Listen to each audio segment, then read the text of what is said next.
જુનાણાની ધરતીના 999 પાદરમાં તેદી અબીલ ગલાલ ઉડાડ્યા અને હાકરું વેચાણી હતી. આ હા હા સોમલદેવ પરમારને હારા દિવસો છે. હમણાં જુનાણાને વારસદાર મળશે. 23 રાણીઓને સંતાન નહોતું. જુનાણું છે એનો વંશ દીવડો હવે આવવાનો છે. એના હરખમાં હાકરું વેચાણી આનંદ કિલોળ થઈ ગયો. પણ આ ખબર ઓલા 23 રાણીઓને પડી. ઈર્ષા છે ને એના જેવું કોઈ દુનિયામાં ખરાબ નથી. ઈર્ષા જેવું કાંઈ છે જ નહીં. આપણને દુનિયા ઘણા માણસ દુઃખી કેમ હોય ખબર? પોતાને ઘટતું હોય એમ તો બહુ ઓછા દુઃખી હોય, પણ બીજાને વધારે છે એ દુઃખમાં વધારે પીડાતા હોય ઘણા. મને મળ્યું નહીં એના દુઃખ કરતા આને મળ્યું હું કામે. એ આપણે અહીંયા ધના બાપાના સાનિધ્યમાં આનંદ કર્યો. બધાય પ્રોગ્રામ સાંભળવાય જેટલા આજુબાજુથી બીજેથી આવ્યા હોય, સોજિત્રા પરિવાર એક નહીં બધાય. એને કાલે જઈને નક્કી કરવું હોય કે આપણને માતાજીના, ખોડિયારના, બ્રહ્માણી માના, વાસકી દાદાના, તલસણિયા દાદાના, મોમાઈ માના આશીર્વાદ મળ્યા, ધના બાપાના મળ્યા તો એનું એક ટેસ્ટિંગ આપું. ઘેરે જઈને બાજુવાળો નવી ગાડી છોડાવે અને આપણને મોજના તોરા છૂટે. માનું બાપાના થાપા પડી ગયા આપણા ઉપર, એની કૃપા વરહી લ્યો. આટલી જ વાત છે. એમાં બેનું આવે ને ભાઈઓ આવે ને બધા આવે. કોકને કાંઈ ખારું થાય ને આપણને મોજ આવે તો માનું ભગવાન આપણી આજુબાજુમાં છે, માતાજીના આપણા ઉપર બધાય હાથ છે. પણ બાજુવાળો ગાડી છોડાવે ને આપણને નીંદર ન આવે. અમે હારે જ એકચ્યુઅલી રહેવા આવ્યા. અમારે ટાયર નથી બદલતું મોટરસાઇકલનું. આને નવી ગાડી કેમ આવી? માનું હાતક પેટીના પાપ હજી પડ્યા છે, નકર હાવ આમ ન હોય. કોકનું જોવામાં વધારે માણસ દુઃખી હોય. ભરતુહરી શતકમાં લખ્યું છે કે 4 પ્રકારના માણસ હોય. પેલો માણસ એવો હોય એને મહાન કહેવાય, ઉત્તમ માણસ. ઉત્તમ કયો ખબર? પોતે ગહાઈને કોકનું સારું કરે, આને ઉત્તમ. બીજા પ્રકારનો મધ્યમ કેવો ખબર? પોતાનું નુકસાન ન થાય તો કોકનું સારું કરે. ભરતુહરી શતકમાં કોક પોતાનું નુકસાન ન થાય તો કોકનું સારું કરે. પેલો ઉત્તમ, બીજો મધ્યમ, ત્રીજો નીચ. નીચ કોને કહેવાય ખબર? પોતાને 5000નું સારું થતું હોય તો કોકનું 1 લાખનો ભૂંડિયો વાળીને બેઠો હોય ને કાંઈ લેવા દેવા જ નહીં. મારું સારું થાય છે ને ગામનો ભલે ભૂંડિયો વળી જાય. આને નીચ કહેવાય. હવે સાંભળજો, હજી એક છે ભરતુહરી શતકમાં. હજી હો કોકને થાય નીચથી એ કોણ હોય? અધમા અધમ. એને ભરતુહરીએ કીધું નામ તમે આપી દેજો, મન નથી જડતું. ભરતુહરીએ એવું કીધું, રાજા ભરતુહરીએ. બોલો એને એમ કીધું તમે નામ દઈ દેજો, મને એનું નામ નથી જડતું. એ કયો ખબર? પોતાને 1 રૂપિયાનો લાભ ન હોય તોય કોકનું ભૂંડું કરીને બેઠો હોય. બોલો આપણે એમ કહીને ફલાણા ભાઈની વાત ન થાય, અમને બહુ હાચર ગયા. અમે તમને એની ખબર ન હોય, એને અમે ઓળખીએ. નકર ઓલો એને કોઈ દી રેડિયો ન હોય ખબર, કાંઈ નહીં. ઓલો આગળ છે એ એને વાંધો હોય. બોલો હા, આવી પનોતીઓ પાસે બેહતા નહીં. લીમડે જઈને બેસજો, વડલા સામી વાતો કરજો. બાકી કરોડોપતિઓ એને ગબી જેવા મોઢા કરીને બેઠા નથી. છેટા રહેજો, 3.5 દીની પનોતી ખોટે ખોટી ચડી જાય. માવા હારું થઈને ખિસ્સા ફાડીને કેવા મિત્રો તો કરવા જ નહીં. એના કરતા તો નકરા હારા ભાઈ બંધુ હોય. એમાં પાસે અમુક અંદરો અંદર આમાં ઘા કરી લ્યો હા ખોટે ખોટા.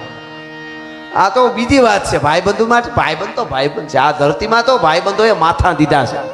મિત્ર માટે મિત્ર ફાંસીએ સડી ગયા એવા દાખલા છે સાહેબ. બનેલી ઘટના છે. એક જણાને ફાંસીનો હુકમ થયો. માણસ સારો હતો પણ ક્યાંક ગુનામાં આવી ગયો અને કાળમાં જે કાંઈ કામ થઈ ગયું, ફાંસીનો હુકમ થયો. અને એ વખતના જૂના જમાનાની વાત, અને એ વખતના રાજાએ કીધું કે આને ફાંસી તારી છેલ્લી કાંઈ ઈચ્છા ખરી? એટલે બધાએ કીધું કે ઈચ્છા હોય એ કહે. તો કે મારી બીજી કાંઈ ઈચ્છા નથી. મારે ફાંસીને વખત કેટલો સમય છે? તો કે 2 મહિનાની વાર છે. 2 મહિના ત્યાં સુધી જેલમાં રહેવાનું છે. તો કે મને 2 મહિના હવે મરી જ જવું છે. મારા કુટુંબમાં આટો મારી આવી, મને ગામડે મારી આવવો છે, મારે એટલું કરવા દો. રાજાએ કીધું વાંધો નહીં, પણ તું આવ થોડો પાછો. જેને મરવાનું હોય એ પાછો આવે. તો મરી જવું હાલ ફાંસીએ ચડાવે એ મરવા કોણ આવે? તો હું આવીશ. જીભાનની કિંમત, પેલા જીભાનની કિંમત હતી. આપણે ત્યાં કહેતા ને દૂધે ધોઈને દઈ દઈશ. દિવાળી ઉતાહણીએ વચન હોય ને, દીધું હોય તેથી પૈસા દઈ દેતા. અટાણે કાંઈ નક્કી નહીં. અટાણે ઘરેથી હાથમાં હીરના હારામાં હારા ગૂંથેલા, મજબૂતમાં મજબૂત, એમાં શું કહેવાય રબડ પાયેલા ગાળિયા લઈને ઘણાય રખડે છે. ધ્યાન રાખજો, કઈ ડોકમાં પ્રોવી દે કાંઈ નક્કી નહીં. પછી ખબર પડે કે આ તો કંપનીની વાતો કરતો હતો, આને તો કર નાખ્યા હરખા. ગાળિયા લઈને ફરે. પેલા કેવું હતું ખબર? પેલા વચનની જીભાનની કિંમત હતી. અને જીભાન દીધી હોય એટલે એ વખત આવે એટલે એને નીંદર ન આવે કે મેં મારા ભાઈબંધ પાસેથી પૈસા લીધા છે. દિવાળીના 2 જ દી રહ્યા, નીંદર ન આવે.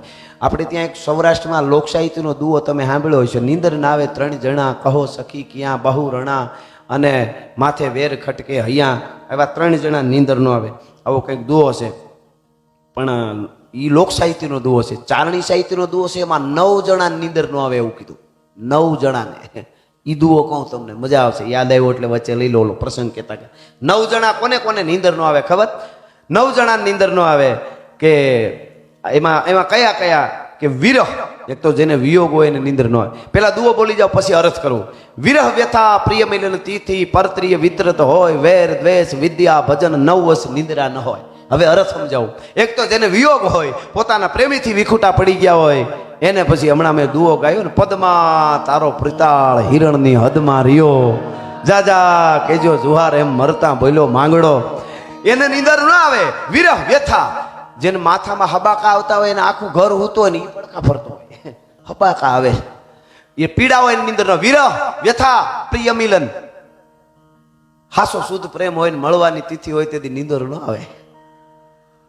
હા હા હા, અરાય અરાન પરાય પરા, પ્રેમના પ્રાગવડ હેઠ કંઈક પ્રિતાળો પોઠી ગયા, રાકા રોતા રિયા, એ તો ભૂંડા ને મોયે ભૂદરા, મળવાનું નીંદર ન આવે. વિરહ વ્યથા પ્રિય મિલન તિથિ, એક તો તિથિ એટલે કે ભાઈબંધ પાસેથી પૈસા લીધા હોય ને કીધું કે દિવાળી આપી દે, દિવાળીની આગલી રાતે એને નીંદર ન આવે. સાચો માણા હોય ને એટલે કે મારે હવારે દેવાના છે. તો વિરહ વ્યથા પ્રિય મિલન તિથિ પરત્રિય વિતરતો હોય, પર સ્ત્રી સાથે વિચરતો હોય એને કોઈ દી નીંદર હક ન હોય, એને રાક્ષસી વિચારો અંદર ઘૂમતા હોય. પરત્રિય વધારે ચોખવટ નથી કરતો, તમે સમજદાર છો. પરત્રિય વિતરતો હોય વેર, જેના માથે વેર હોય એને નિંદ્રા ન આવે. દ્વેષ ઈર્ષાળુ નિંદ્રા ન આવે. હું હજી અહીંયા રહેવા આવ્યો ને આ માને આને આટલા એટલા ઘઉં થાય, પણ તે હાવ બીડીયુના હાંધા જ કર્યા છે, કોકની ટીકા જ કરી છે. ઈર્ષાળુ નિંદ્રા ન આવે. વિરહ વ્યથા પ્રિય મિલન તિથિ પરત્રિય વિતરત હોય વેર દ્વેષ એટલે ઈર્ષા વિદ્યા, હાચો વિદ્યાર્થી હોય ને પરીક્ષા આવતી હોય ને તેથી એને નીંદર ન આવે. રાયતું ની રાયતું જાગી લેવું પડે, ભલે પણ મારા પેપર હું ફરી પૂરા કરું, એમાં બીજું આવે નહીં.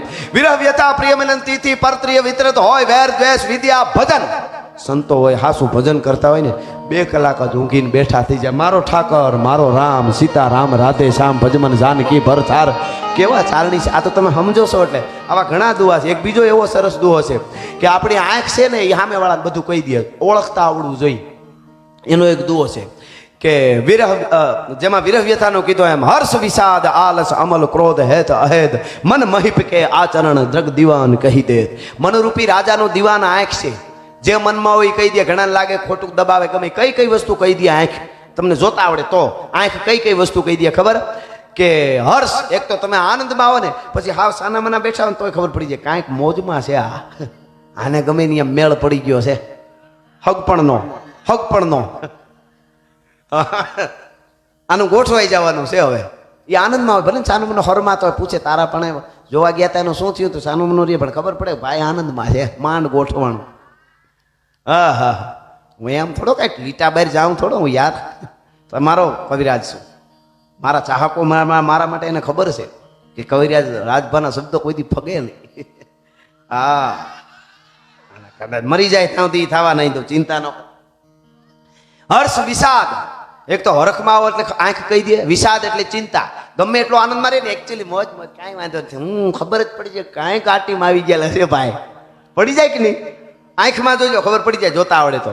હર્ષ વિષાદ આલસ, કોઈ જુવાનને તમે કામ સીધો અને એ મોજથી કરવા જાય છે કે ધરારનું છે એ ખબર પડી જાય. હાલ તો આગળ બધું કરી નાખો, ક્યાં કરી હટાણે ખબર જ પડી જાય. હર્ષ વિષાદ આલસ અમલ, ગમે એટલા પડી ને માથે પાન ખાઈ લે પીધા પછી, માવો ખાઈ લે, એનું પાવડર મોઢામાં નાખવાનું આવતું હોય, પીધા પછી વાયસ ન આવે એનું હોય તોય ખબર પડી જાય. આંખ કહી દે ભાઈ મારી ગયેલો છે, 2 પેક મારી ગયેલો છે, 2 પેક તો મારી જ ગયો છે આ ભાઈ. એટલે હર્ષ વિષાદ આલસ અમલ ક્રોધ, એક તો ગમે એટલો શાંત બેઠો હોય ને અમુક તો ખબર પડી જાય કે આ આગળ આ બધા જવાના એટલે ભૂકા કાઢવાનો છે, ક્રોધમાં છે એ ખબર પડી જાય. હર્ષ વિષાદ આલસ અમલ ક્રોધ હેત, પ્રેમ હોય ગમે એટલો સાનો મનો રીતે ખબર પડે, બધાને ખબર હોય, એ ભલે ને કે આને નથી ખબર. પ્રેમ છે, શુદ્ધ પ્રેમની વાત કરું છું. હર્ષ વિષાદ આલસ અમલ ક્રોધ હેત અહેત, એક તો ક્રોધ હેત અહેત, એક જે માણસ થી એને કોકને આમ ઓલું હોય, ઓલું કે ગમતો જ નથી, એ પણ આંખમાં ખબર પડી જાય. મન મહિપ કે આચરણ દ્રગ દીવાન કહી દે. મનરૂપી રાજાના જે આચરણો છે, આંખ રૂપી દ્રગ એટલે આંખ રૂપી દીવાન કહી દે ભલા માણસ કે આના મનમાં આ જ છે.